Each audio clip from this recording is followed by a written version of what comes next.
in a fictitious non-fiction world. In the heart of 14th century France, beneath the stone and marble of kingdoms, secrets were buried. Secrets of power, betrayal, and a brotherhood that would shape the world from the shadows. This is their origin. Jacques Marceau was no ordinary man. Born into a lineage of stonecutters, mathematicians, and alchemists, his mind was a fortress of impossible designs and sacred geometries. Kings envied his craft. Priests whispered prayers in fear of his knowledge. For within his grasp were the forbidden secrets of the ancients, passed down through bloodlines long forgotten. Where others saw stone, Jacques saw a canvas for immortality.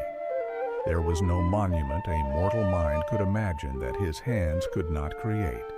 His work was flawless, his designs complex beyond comprehension.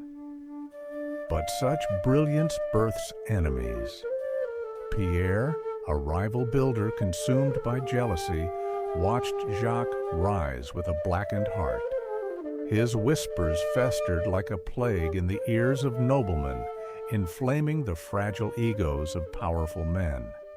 Yet, all who challenged Jacques tasted bitter failure.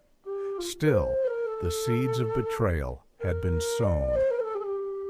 Unbeknownst to Jacques, shadows gathered, spies planted among his apprentices, their loyalty purchased by promises of gold and power.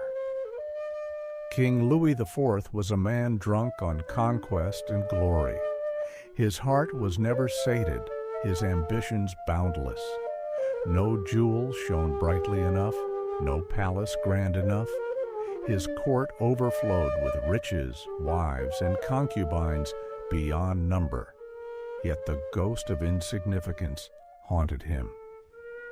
He dreamed of a legacy carved in stone, a monument so great it would scrape the skies and pierce the heavens, the greatest castle ever imagined, with secrets so deep they would never see the light of day. There was only one man who could bring such blasphemous ambition to life, Jacques Marceau. But the royal court, tainted by Pierre's poison, whispered darkly, "Marceau builds not for the king, but for his own eternal name." Suspicion gnawed at the king, yet pride and desire forced his hand. He summoned Jacques with a trembling heart and a mind weighed by treachery. Jacques was no fool. The glint of death shimmered in the king's eyes. Yet he dared not refuse. To deny the king was to court execution.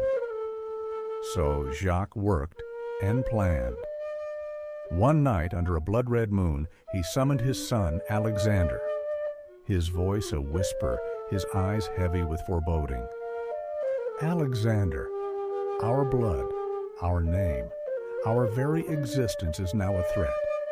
I have carved our salvation beneath this cursed castle. A tunnel.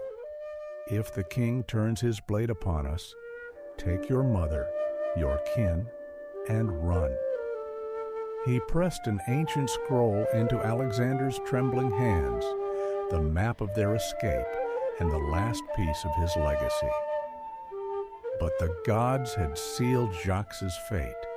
Power breeds paranoia, and King Louis IV grew consumed by shadows, fearing ghosts behind every tapestry. Pierre struck the final blow. A traitorous apprentice slipped the duplicate plans of the escape tunnel to Pierre, who delivered them to the royal grapevine.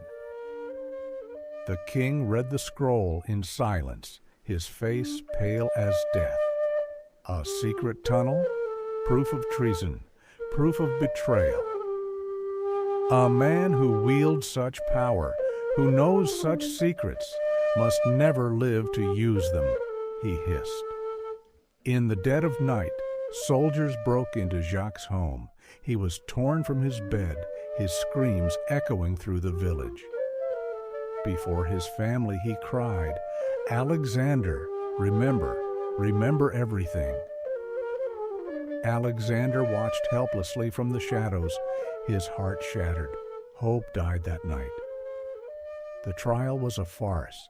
There was no trial. By sunrise, Jacques Marceau's body was hung like a common criminal. Alexander cradled his father's lifeless frame, eyes hollow, soul ablaze.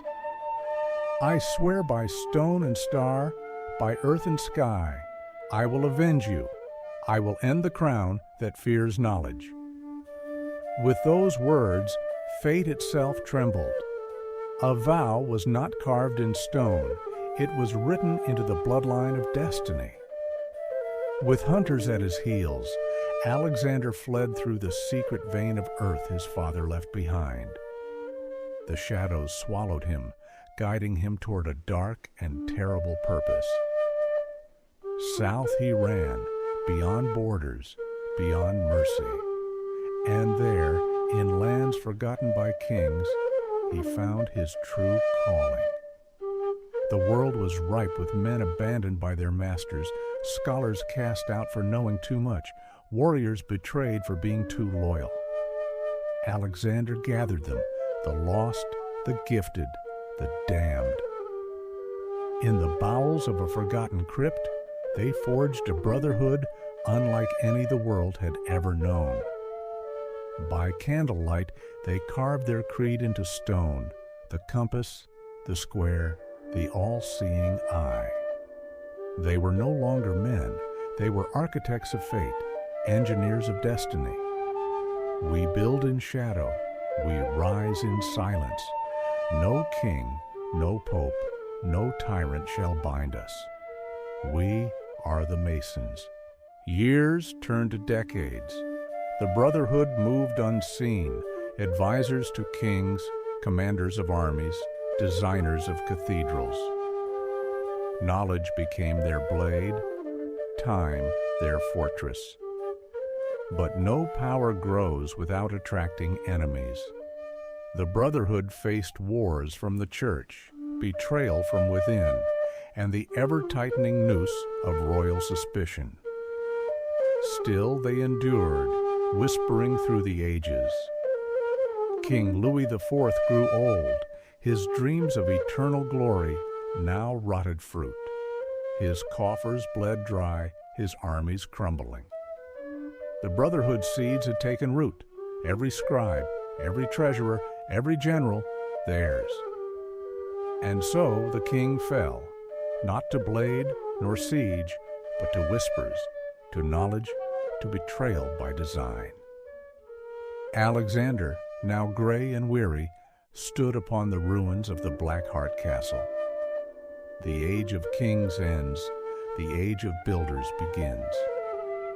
The Freemasons vanished into myth, but their hands shaped the world. They walk among us still, the unseen architects of power, the shadow behind the throne.